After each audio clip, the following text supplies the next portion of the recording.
What is going on, guys? We want to talk a little bit today about scale rot. So, we had a snake, Zelda, actually came into us with when we purchased her. Sorry about that noise. I left one of the water bottles in again. Leave it to me. But anyhow, um, when we purchased Zelda, she had some scale rot on her, and of course, at first we were kind of worried about her.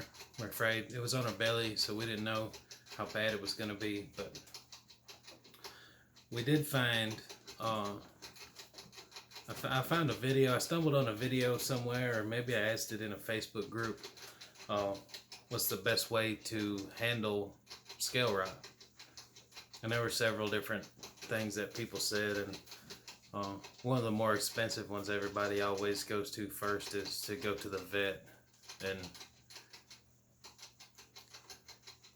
from my understanding, the vet would do the same thing that we did without the vet bill, if that makes any sense. So what we did was we went to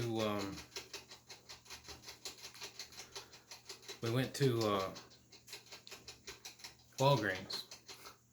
Sorry about that. We went to Walgreens and we purchased this. I don't know if you can see this. I don't know if it probably won't focus on that, but that is the Walgreens version. But it says compared to Betadine. So what Betadine is a solution of iodine and whatever other antiseptics that they have out there that are combined in this. But anyhow, this is 10%. It's 10% mixture of iodine. So what we do is you mix you see just a little gone. It doesn't take much. You mix a little bit, a teaspoon in a bottom of a tote. I wish I had a tote in here to show you the size I'm talking about. Right here.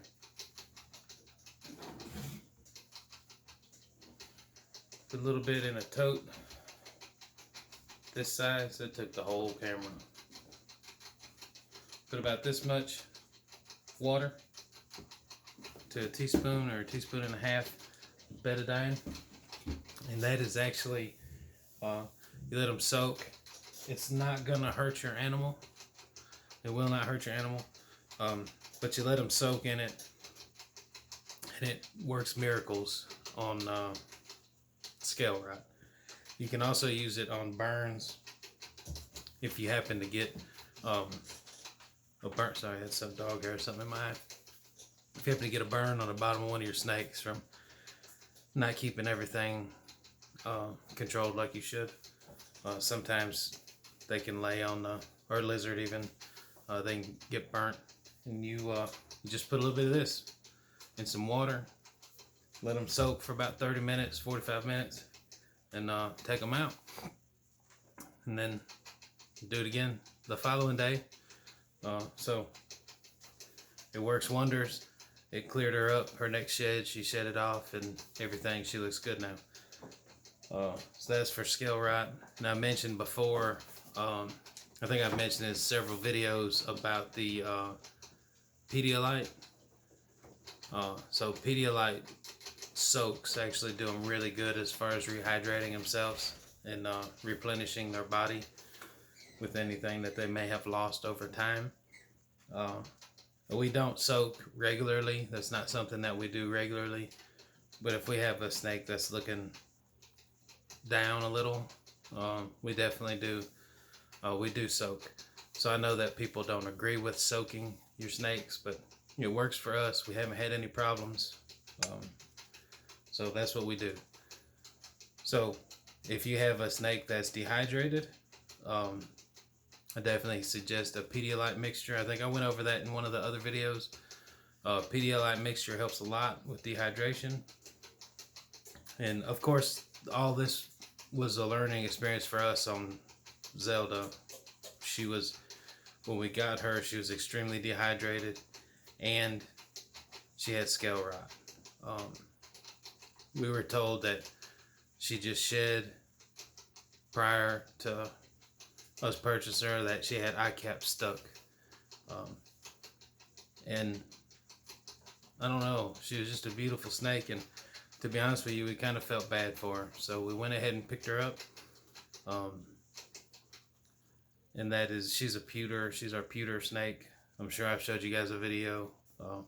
I need to do an update video on everybody, so I'll get those rolling here pretty soon. And I still owe you guys a video on Raymond. That is coming, I promise. But I need to do an update video so you guys can see how much they've grown in just a little bit of time. It's only been, what, a month maybe a little longer, I don't know, but they've grown so much in the past little while. So it's awesome to see. At first, when you get the small hatchlings, at first you don't really notice, or I didn't really notice them growing much, and then it's like, man, this snake's getting a lot bigger.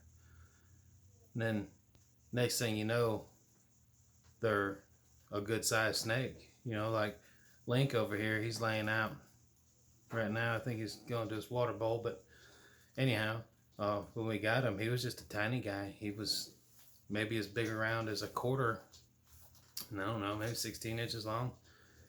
And now he's not huge by any means, but, and he's, you know, he's probably, I don't know, 350, 400 grams, I would guess. I do need to get them all out and weigh them again. I need to do that pretty soon. And I also need to, I'm getting ready to place an order for some Reptichip for bedding. I don't know what beddings you guys use.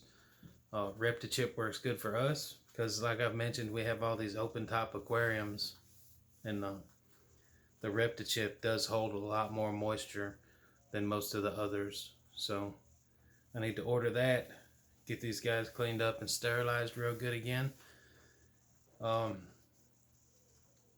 be a fun day. Won't be too bad. I kind of enjoy it. It's not bad.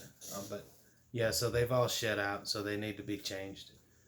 Normally we just do a little spot cleaning when they mess, but when they shed, it's good to change them out. And I don't know why. It's just a good thing to do. So I don't know the reasoning behind it. I don't know the science behind it. But that's what we're gonna do. I'm gonna order it. Should be here in a day or two, so that's not too bad. I want to say it's like 30 bucks. I'll do a review on that again. I feel like I did one not long ago, but I'll do another review on that as soon as these come in, packaging and all. We'll go through all that stuff. Maybe I can get a video together with me soaking the Reptichip so you guys can actually see how much that it does make. It makes quite a bit. But yeah, we've used Reptibark. Let's see, we used Reptibark, we used Aspen, we've used there's another one that we used, some kind of, I think it might have been it was a Thrive, so it might have been a PetSmart brand. We use that, but the best for us is the Reptichip. I know that a lot of people that have racks actually use paper towels or newspapers or whatever, and that's kind of why I want to build a rack or a couple racks. And when our numbers start to accumulate bigger and bigger, then we'll look into doing that for the ones that are in the racks. We'll probably just do paper towel or something of that sort. As long as the paper towel doesn't go missing like it did a few months ago. Couldn't find paper towel, toilet paper anywhere. So that's what we're getting ready to do. Like I said, that'll be here in a couple days. Let's see, what else I got? Oh, I think I mentioned the other day that I purchased 500 mealworms. I purchased 500 mealworms from the pet store. And normally when you purchase 100 of them, they all look pretty good and they're this cream color. But I just purchased these Sunday. I think it was Sunday. And what's today? Thursday? This will go up Friday. But normally, it's kind of gross. Normally the mealworms are kind of hardy and move around a lot, and they're like a tan color. But I bought 500 of them, and this is what I ended up with. I don't know if you guys can see that. Yeah, some of them are still moving, but they're just, they don't look very healthy. And I don't think the lizards are enjoying them. So, I'm looking in their food bowls, and there's still plenty of them in there. So we definitely need to, I probably need to get them some crickets to keep them all happy. Ridley's down here on the floor, and he's seen me get this feed bowl out, and he's looking at me crazy. So he probably needs to be fed and watered, it looks like. So we'll get that taken care of real quick. But yeah, so I don't know if there's any way to keep these things in better shape than in this. I don't know what to feed them, anything like that. So that's that. Again, as far as the Reptichip goes, sorry, I got sidetracked when I looked and seen that.